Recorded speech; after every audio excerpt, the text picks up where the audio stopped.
안녕하세요. 역사쌤 김전희쌤입니다. 여러분, 오늘 살펴볼 내용은 시민혁명의 마지막 파트, 프랑스 혁명에 대해서 살펴보고자 합니다. 마지막 파트답게 아주 격렬하고요, 아주 많은 내용들을 담고 있습니다. 여러분들 저를 꼭 잡고 따라오시길 바라겠습니다. 자, 프랑스 혁명이라고 딱 얘기를 했는데, 일단은 여러분들 기존처럼 뭐 배경, 전개, 결과 이런 식으로 진행을 하진 않을 거예요.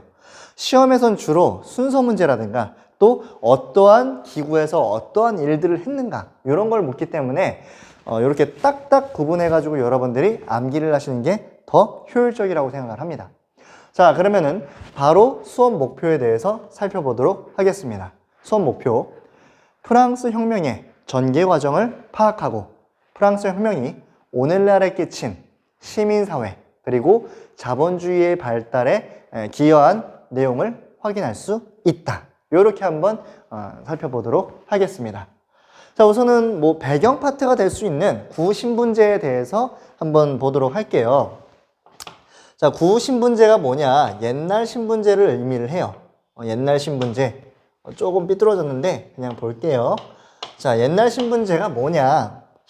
자, 우선은 신분제가 프랑스 같은 경우는 세 파트로 나누어져 있습니다. 3신분제 이렇게 얘기를 하는데, 프랑스 말로는 앙시레즘 이렇게도 봅니다. 맨 위에 꼭대기에 있었던 사람들을 이제 누구냐? 성직자, 그리고 중간에 있었던 친구들, 중간이라고 하기도 좀 애매해요. 위쪽에 있어요, 그냥. 이들은 이제 귀족, 그리고 이제 대다수를 차지하고 있었던, 국민의 대다수를 차지하고 있었던 이 친구들을 이제 평민층, 이렇게 여러분들이 보시면 되겠습니다. 자, 그랬을 때 이들이 이제 뭐가 이제 문제가 되는가? 요걸 이제 이번 파트 같은 경우는 이제 구신분제의 모순이라고 보거든요. 뭐가 무슨 주의인가? 자, 성직자랑 귀족들의 인구를 합쳐도 2%가 넘을까 말까 합니다. 그리고 나머지 평민층은 뭐 98%가 되겠죠. 98%. 당연히 이제 꼭대기는 왕이 있겠지. 자, 그런데 이들이 갖고 있는 프랑스 내의 토지의 비율을 산정하면은 얼마? 30%. 2%가 30%를 소유하고 있어. 뭐 이러한 모습은 사실 지금도 있죠. 어쨌든. 자, 그러한 상황 속에서 이들이 지금 이 막대한 양을 갖고 있으니까 당연히 대부분에 있는 평민들 같은 경우는 가질 땅이 적겠죠. 플러스 알파로 이들은 세금을 내요? 세금 안 내. 그럼 이 나머지 이 부과돼야 될 게 어디로 가는 거야? 얘네한테 가는 거잖아. 얼마나 힘들겠습니까? 이런 모습을 가지고 구신분제의 모순이라고 얘기를 합니다. 자, 플러스 알파로 당시 요거는 이제 그냥 상황을 얘기를 하는 거고요. 또 어떠한 에피소드들이 있습니다. 자, 한번 살펴볼게요. 당시 프랑스가 어떠한 상황이었느냐? 프랑스의 재정 상태가 힘들어요. 재정난 이렇게 쓸게. 재정이 힘들다고. 그랬을 때 왜 재정난이었냐면은 두 가지 이유가 있어. 첫 번째, 귀족들과 왕의 사치. 그러니까 우리 막 프랑스 약간 귀족 문화 생각하면 굉장히 막 향수, 하이힐, 막 치마 뭐 이런 거 되게 생각나잖아요. 그랬을 때 당시 그래요. 그러니까 본인들이 막 맨날 먹고 마시고 막 클럽 파티하고 막 그런단 말이야. 그러니까 거기에서 돈이 얼마나 들겠어요. 플러스 알파로 뭐 외국에서 이제 막 와. 그럼 또 이제 막 이게 프랑스다 이러면서 돈 엄청 쓸 거 아니야. 자, 이러한 사치풍조가 하나고요. 두 번째로는 뭐냐면은 저번 시간에 우리 배웠을 거야. 미국 독립운동 할 때 누가 서포트 해줘요? 에스파냐라든가 프랑스가 서포트 하잖아. 근데 프랑스가 국가 예산의 일부분을 뚝 띄워줘가지고 막 도와준단 말이야. 가뜩이나 돈도 없어 죽겠는데 지금 프랑스가 이러한 지금 짓을 한다는 거야. 그러니까 당연히 재정난에 빠질 수밖에 없겠죠. 자, 돈이 없으니까 당시 프랑스 왕이었던 누구? 루이 16세가 삼부회를 소집합니다. 삼부회가 뭐냐면은 아까 여기 있는 친구들. 자, 삼부회를 소집해가지고 어떻게 할 것인지에 대해서 막 물어봐. 어떻게 할까요? 돈이 없어요. 근데 삼부회가 열린 지 200년 만에 열려. 그러니까 돈 때문에 우리 3부에 딱 얘기하면 옛날에 이제 교황이랑 싸웠던 필리페 4세 이렇게 생각나잖아. 그러니까 돈 때문에 200년 만에 열린 거야. 그전엔 얘기 듣지도 않았는데. 그러니까 이때를 계기로 평민층 중에서도 평민층에서도 상공업자, 좀 위에 있는 친구들, 당시에 재정적인 서포트를 정말 많이 했었던, 그러나 정치적인 실권은 없었던 부르주아 계층들이 막 얘기하는 거야. 막 얘기해. 그러니까 여기에 대해서 귀족들과 성직자가 높 이러는 거야. 뭐 예시를 하나 들면은, 자, 얘네들이 이제 우리는 지금 이제 표를 한 표씩 이렇게 갖고 있잖아, 사람마다. 근데 얘는 뭐냐면은 성직자는 중요하니까 5표, 귀족은 3표, 평민층은 뭐 이러니까 이제 1표. 뭐 이런 식으로 생각하세요. 자, 그러니까 이제 여기에 대해서 막 얘기하니까 어이, 됐어. 그만해. 끝. 자기가 불러놓고선 지금 뭐 하는 거야. 자, 여기 왔던 이제 이 사람들을 어떻게 하느냐. 이렇게는 못 가겠다. 자, 어디서? 테니스 코트에서, 테니스장에서 막 시위하는 거야. 와, 이거 옳지 않다. 이거 옳지 않다. 막 얘기해. 그러면서 뭘 만들게 되냐면은, 당시에 이 사람들이 막 테니스장에서 한 600명 정도 이제 막 시위를 합니다. 그러다가 이제 막 우리 얘기를 잘 안 들어주니까, 야, 우리의 내용들을 주장할 수 있는 그러한 기구, 단체, 대표할 수 있는 것을 만들자. 그게 바로 뭐예요? 요거. 국민의회를 요 테니스 코트장에서 결성을 한다. 저 연습해야 되는데요. 자, 그랬을 때 요 정도까지가 이제 프랑스 혁명의 배경 정도로 여러분들이 기억을 하십시오. 자, 기억하셔야 될 건 이제 요거 2개 정도, 이렇게 2개 정도. 자, 국민의회 딱 결성이 됐습니다. 그런데 국민의회에 대해서 어떻게 국왕이 견제를 하는 거야. 국왕이, 야, 이거 뭐야? 해체해. 어디 버르장머리 없이. 물론 이제 그 배경에는 이렇습니다. 당시 이제 국민의회가 딱 만들어지니까 왕이 관심을 끊어요. 그런데 누가 귀족들 계층들이 이제 여기서 평민들이 이렇게 어디 지금 이렇게 버르장머리 없이 이렇게 폐하에게 대듭니까? 옳지 않습니다. 부술려요. 그래가지고 이제 루이 16세가 그래? 그럼 이거 하게 해. 한단 말이에요. 자, 그러다 보니까 국민의회 나름대로 엄청나게 빡친 거야. 이때까지만 해도 말 못하게 하다가 말하라고 하니까 말 들어주지도 않아. 그러니까 일은 일대로 시켜, 전쟁은 전쟁대로 나가, 우리 하는 건 엄청 많아. 근데 우리한테 떨어지는 건 있어? 없어? 없단 말이야. 그러니까 야, 이거 본때를 한번 보여줘야겠다 라고 얘기하면서 어디를 습격하냐면은 바스티유를 이제 습격합니다.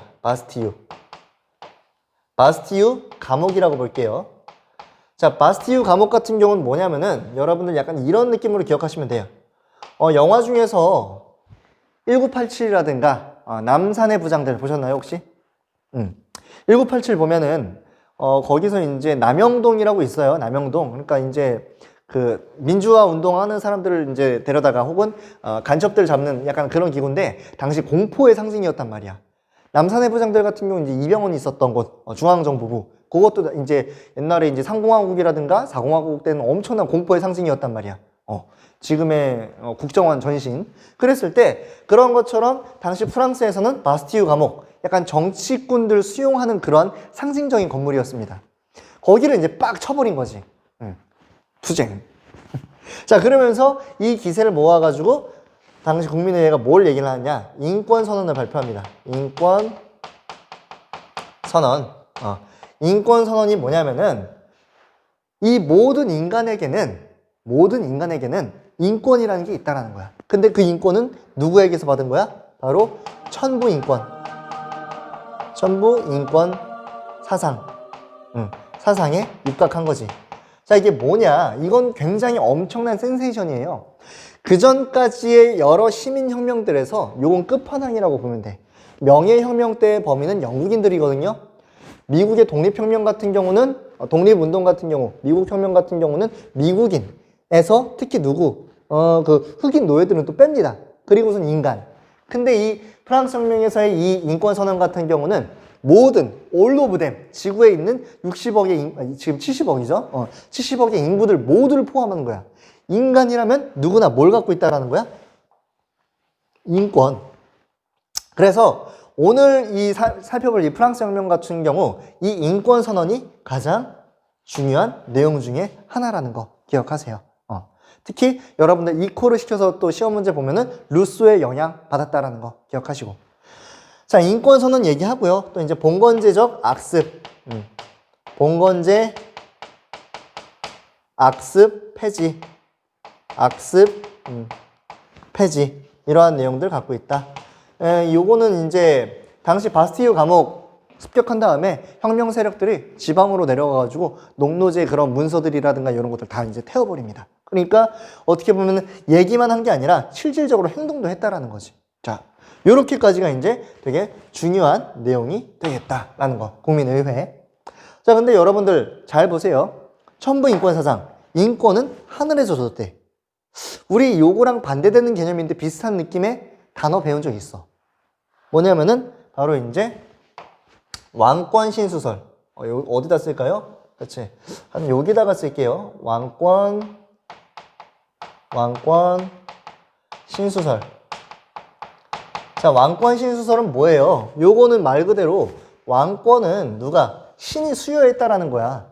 요거 이전에 절대왕정 체제에서 핵심 사상이었잖아. 그랬을 때 이 천부인권 사상을 누가 격하게 예민하게 반응해요?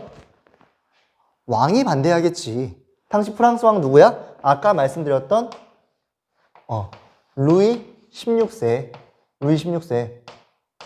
지금 별로 기분이 안 좋아. 16세. 어이 껄껄 감히 이놈들이 그러면서 혁명에 대해서 부정적으로 생각합니다. 근데 되게 힘이 세거든. 지금 백성들이 다 일어난 거거든. 그래서 어떻게 이 친구가 이제 막 도망을 갑니다. 어디로? 자기 와이프였던 마리 앙뚜아네트의 외가 쪽, 그러니까 집 쪽으로. 거기 어디냐면 오스트리아로. 근데 도망을 가도 이게 잡혀요. 잡혀가지고 개망신을 당합니다. 그러면서 왕이 본인들을 버리고 떠나려고 해. 왕권 어떻게 되겠어? 떨어지겠지. 자, 이 왕권 떨어지는 것까지만 여러분들이 잡고 갑시다. 1, 2, 3 이렇게. 자, 이러한 상황 속에서 사실 이 국민의회의 이 활동들 같은 경우는 어떻게 보면 이렇게 체제를 바꾸는 과정이야. 실제로 국가를 만들거나 약간 시스템을 정비하진 않았습니다. 그러한 과정에서 시스템을 이제 정비를 해. 이제 91년 해서 헌법을 만들게 되는데, 헌법을 만들고 이제 체인지 변화를 한단 말이야. 국가의 변화 과정을 이제 막 진행을 하고 있어. 자, 근데 이 모습 다른 국가들이 보기에는 긍정적일까? 시민들이 힘을 키우고 있구만. 껄껄껄 이래? 아니야. 이거 되게 무서운 거야. 왜? 아니 지금 왕을 몰아내려고 하고 있어. 왕을 지금 이렇게 해놓고 지금 자기네들끼리 막 하려고 해. 뭘? 꿍시렁 해. 근데 당시 국가들은 무슨 체제야? 왕정 체제란 말이야. 우리나라에서 이런 일이 일어나면 돼? 안 돼? 안 되잖아. 그러니까 어떻게? 외부에서 이 상황을 옳지 않다라고 얘기하면서 군대를 파견한다는 거지. 이게 뭐예요? 이게 바로 빵 터지면서 혁명전쟁이라고 얘기합니다. 혁명전쟁.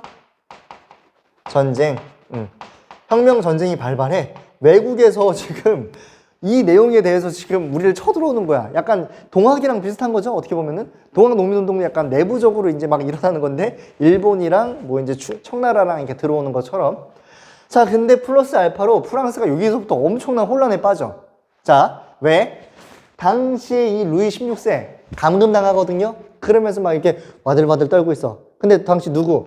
얘네랑 기존에 있었던 귀족들 체제, 보수적인 체제들이 나름대로 열심히 막 중상모략질을 하는 거야. 그러면서 당시에 외부적으로는 이렇게 쳐들어오고 있고 내부적으로는 이 왕권파의 그러한 도전을 막 이렇게 받고 있단 말이야. 거기에 플러스 알파로 물가라든가 이런 것들도 막 폭등을 하고 사회가 엄청나게 혼란스러워져. 플러스 알파로 뭐가 있어? 파리 봉기가 있단 말이야. 파리에 막 봉기가 일어나. 농민층을 중심으로. 그러니까 막 이 사람들을 중심으로. 그러니까 이게 얼마나 혼란스러워. 와, 못 살겠다. 자, 이때 다 조용히 해! 하면서 뭔가 빵! 임팩트 있는 친구들이 나온다. 라니 바로 그것이 국민공예예요. 좀 정신없었죠? 맞아, 근데 정신없는 거야. 그냥 입법의회 때 당시에 외부적으로 쳐들어오고 내부적으로 정신없고 이러한 상황이야. 이러한 정신없는 상황 속에서 어떻게 강력한 리더십, 뭔가 파워풀 이러한 친구들이 탁 나온다라는 거지. 자, 국민공예에 대해서 한번 살펴보도록 할게요. 국민공예. 자, 국민공예 같은 경우는 와, 더 이상 안 되겠다라고 딱 느낍니다. 플러스 이미 실추된 왕권, 이 실추된 왕권 더 이상 복구할 수 없어. 왕정제 폐지. 어떻게 해요? 공화정 체제로 진행합니다. 공화정. 자, 그리고요. 뭔가 본때를 보여야겠다 라고 얘기하면서 누굴 사형시키느냐? 루이 16세. 루이 16세를 사형시켜버립니다. 와우. 국민들이 만든 공화정이 왕을 사형시켜버렸어요. 물론 기존에 영국도 있었지만 영국의 그 찰스 1세 사형이랑은 좀 결이 달라. 이거는 약간 진짜 그냥 막 좀 들고 일어나가지고 만든 괴뢰 정부가 막 이렇게 해가지고 막 죽이는 거고, 그 영국 같은 경우는 약간 귀족들과 약간 이 왕권의 그런 견제, 좀 위에서의 싸움과 이거는 그냥 아래 것들이 일어나가지고 좀 결이 달라요. 자, 그런 상태에서 이 엄청난 사건을 이제 유럽 국가들이 봤단 말이야.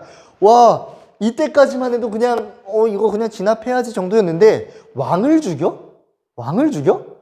특히나 요 와이프가 누구라고? 마리 앙뚜아네트라고. 얘네 집안이 어디 집안인데 오스트리아의 명문가란 말이야. 황제 집안이란 말이야.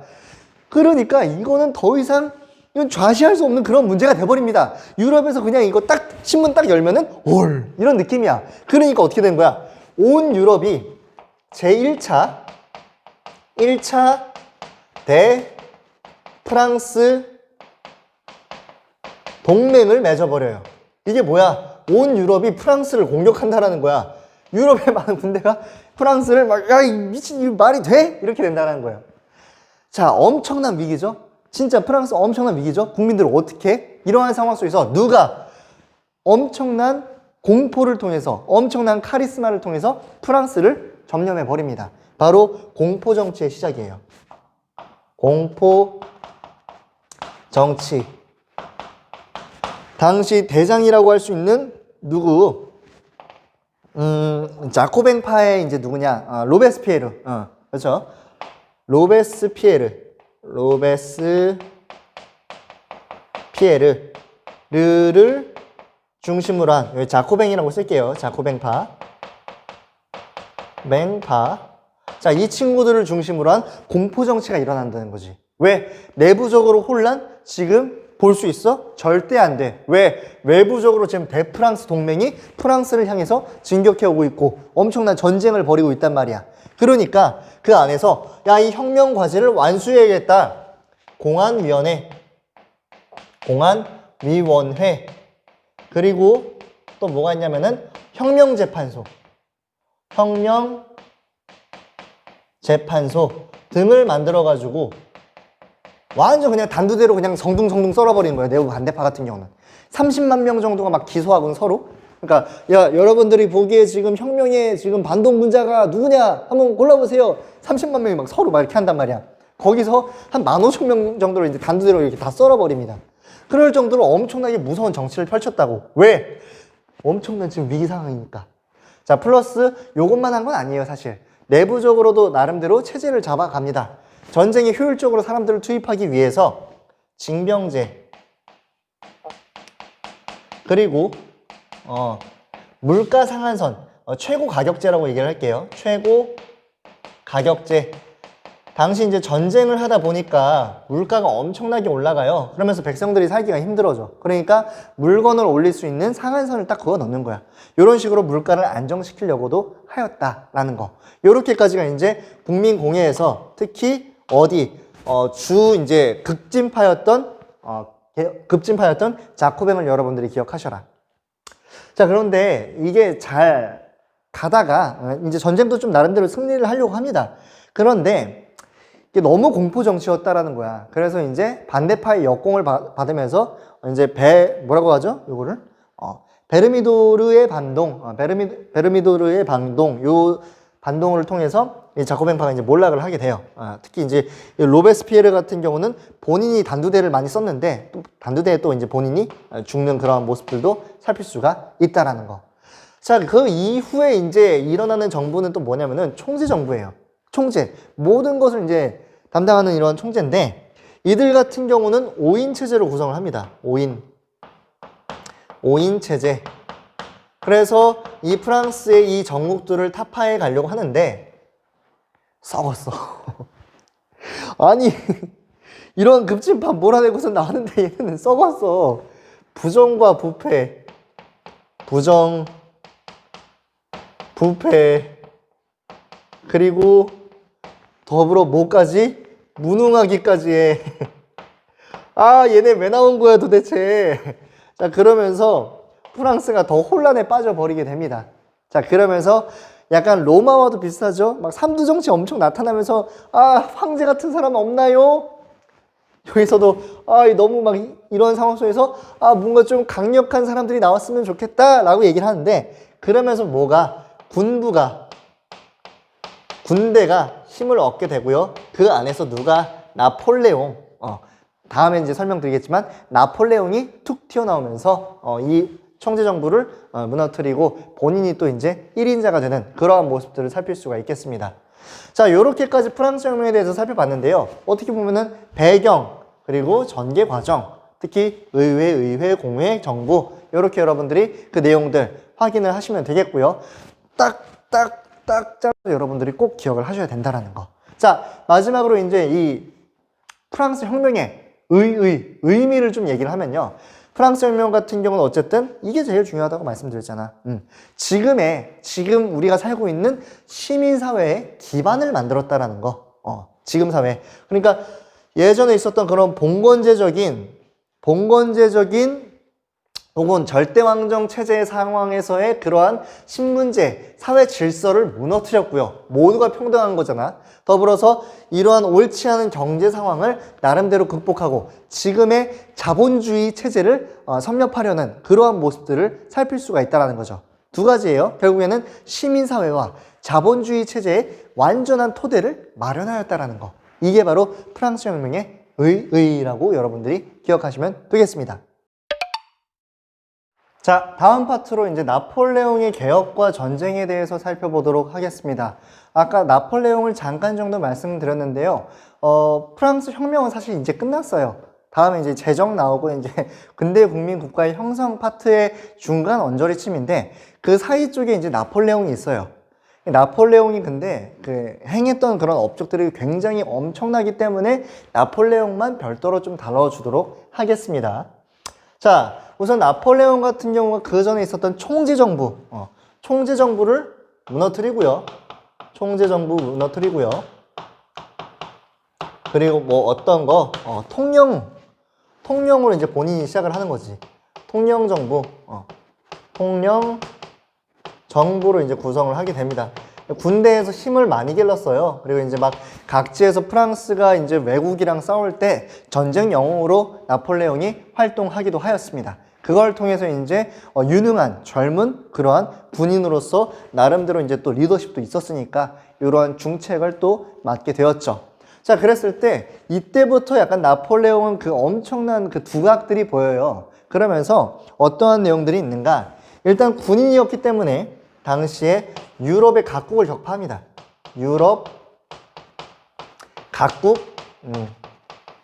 격파. 뭐 예를 들면 이제 오스트리아를 이제 격파를 한다라든가, 묵사발레거든요. 또 이제 알프스산 넘기도 하고, 또 이집트로 원정을 가기도 합니다. 그리고 영국이랑 라이벌이었던 영국이랑 이제 임시적으로 휴전을 함으로써 제2차 프랑스 동맹, 대프랑스 동맹 같은 경우는 5차까지 있어요. 근데 이제 다 기억하실 필요는 없고, 이 대프랑스 동맹을 또 이제 와해시키는 그러한 또 외교 수완도 발휘하기도 합니다. 어쨌든 싸움 굉장히 잘했다는 거, 지력 굉장히 높았습니다. 자, 플러스 내정으로도 굉장히 발달된 인간이었습니다. 어떤 게 있는가? 프랑스 은행을 만들어요. 프랑스 은행. 은행을 만들어가지고 하는 게 뭐냐면은 당시 물가를 조절을 하는 거지. 또 이제 화폐라든가 이런 걸 찍어내므로 통해서. 그러면서 당시 전쟁이라든가 혁명으로 인해서 국민들의 삶이 굉장히 힘들어졌는데 이 힘든 상황 속에서 은행을 통해서 조금 이제 국민들의 삶을 물가를 이렇게 조절을 함으로써 국민들의 삶을 좀 그래도 좀 살만하게 만드는 그러한 모습들을 살필 수가 있습니다. 또 당시의 그 산업들을 프랑스 내부의 산업들을 보호하는 역할을 프랑스 은행이 했다라는 거. 자, 그리고요. 국민교육제라고 해서 국민교육제. 당시 이제 이게 좀 어떻게 보면 시민사회의 또 요소 중에 하나죠. 교육을 통해서 이 많은 사람들, 대다수의 국민들이 삶의 그 수준을 업그레이드 할 수 있는 모습들이잖아요. 또 신분제도 변동이 될 수도 있는 거고. 신분이라기보다는 뭐 이제 직업이라고 또 얘기를 할게요. 그런 식으로 내정을 굉장히 탄탄하게, 외부적으로 내부적으로 탄탄하게 하니까 국민들이 나폴레옹을 너무 이뻐 죽겠는 거예요. 그러면서 이게 통영 정부에서 이게 뭘로 넘어가게 되느냐, 앙케이트 조사를 합니다. 만약에 나폴레옹이 황제가 된다면 어떨까요? 국민투표를 실시해요. 국민투표.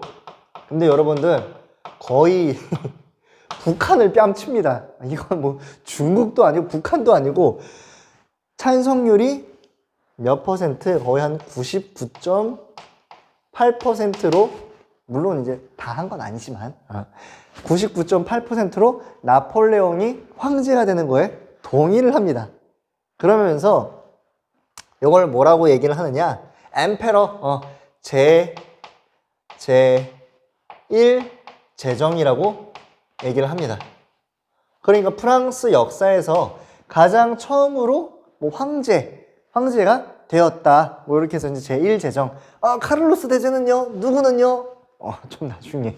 일단 이렇게만 기억을 해. 그러면서 이게 1804년. 이렇게 여러분들이 기억하셔라. 1804년. 자, 이때에도 이제 나폴레옹 같은 경우는 활동을 많이 합니다. 되게 이제 어떤 활동을 하냐면은 지금 이제 내부적으로 이제 탄탄하게 다졌잖아. 외부적으로도 적이 없어. 그러니까 어떻게 하는 거야? 이 힘을 바깥으로 발산을 하는 거지. 그러면서 유럽을 정복을 하려고 해요. 유럽 정복 활동.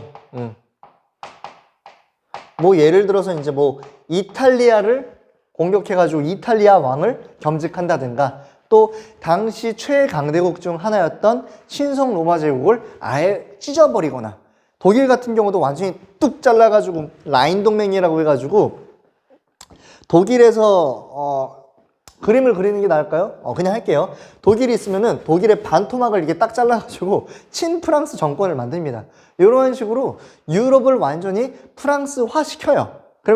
그러면서 이제 가는 곳마다 뭘 이제 포교를 시키느냐, 이게 따로 적진 않았는데, 자, 나폴레옹 법전.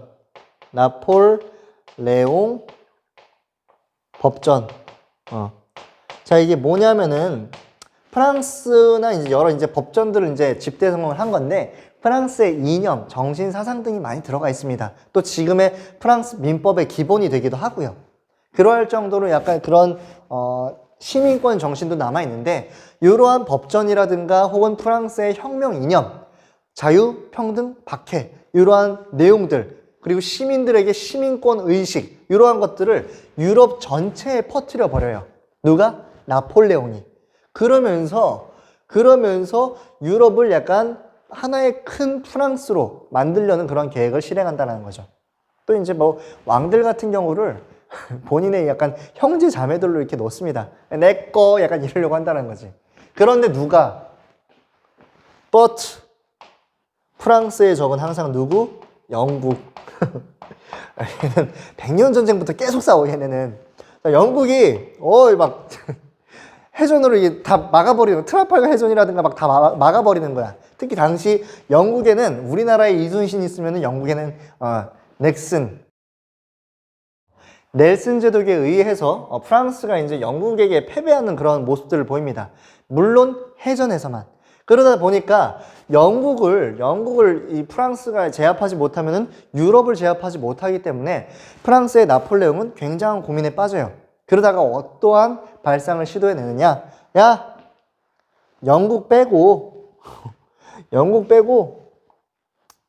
프랑스만, 유럽은 뭉쳐야 돼. 이렇게 얘기를 한 거예요. 이게 뭐냐? 대륙봉쇄령. 영국 빼고 다 왕따시키는 거야. 그러니까 이렇게 영국으로 가는 이러한 무역들을 이렇게 함으로써 영국이 말라 죽게 하는 그런 방식이라는 거죠.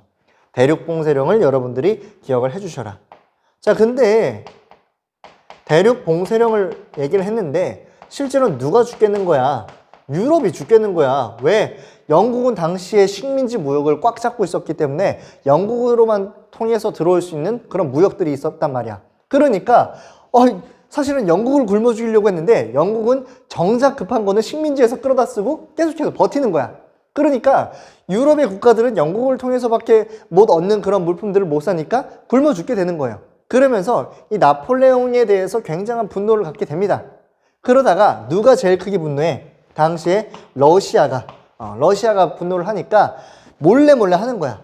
이거를 프랑스가 지켜보고 오케이, 너 한번 혼내줘야겠다. 대륙봉 세령을 어긴 러시아를 공격하는 게 바로 뭐다? 러시아 원정을 떠나게 됩니다. 러시아 원정. 그러나 이것은 성공한다? 실패한다. 20명 중에서 1명 돌아오는 꼴로 대패하게 됩니다. 그러면서 야, 러시아가 프랑스를 물리쳤대. 그러면 우리도 다시 한번 힘을 모으면은 나폴레옹의 독재에 대해서 저항할 수 있는 거 아니야? 라고 얘기하면서 나폴레옹을 물리치게 되고요. 나폴레옹이 다시 이제 또 갔다가 다시 또 부활합니다. 그러다가 마지막으로 어떠한 전투? 워털루 전투까지. 워털루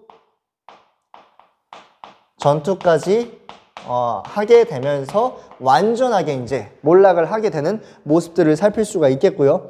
그러면서 워털루 전쟁에서 이제 나폴레옹이 완전히 몰락을 하게 되고 이게 한 15년 정도 1815년 정도 자 이렇게 완전하게 몰락을 하게 되면서 나폴레옹의 시대는 막을 내리게 됩니다. 자, 요렇게까지 나폴레옹까지 살펴봤는데요. 나폴레옹 같은 경우는 여러분들이 뭘 보셔야 되는가? 자, 요러한 엄청난 일들을 하고요, 국내적으로. 사실 전쟁사적으로도 중요하긴 하는데, 이 내용들을 유럽으로 전파했다라는 게, 요 내용들을 유럽으로 전파했다라는 게 사실은 가장 큰 내용이죠. 프랑스의 그 혁명 사상, 특히 이 프랑스의 이 혁명 사상을 유럽에 전파함으로써 이후의 유럽은 그 전의 유럽과 많이 달라지게 됩니다. 이건 다음 시간에 살펴볼 자유주의 혹은 민족주의와도 연결이 되는 내용이고요. 오늘 수업 프랑스 혁명과 나폴레옹 시대 여기까지 함으로써 마치도록 하겠습니다. 자, 다음 시간에 뵙도록 하겠습니다. 안녕.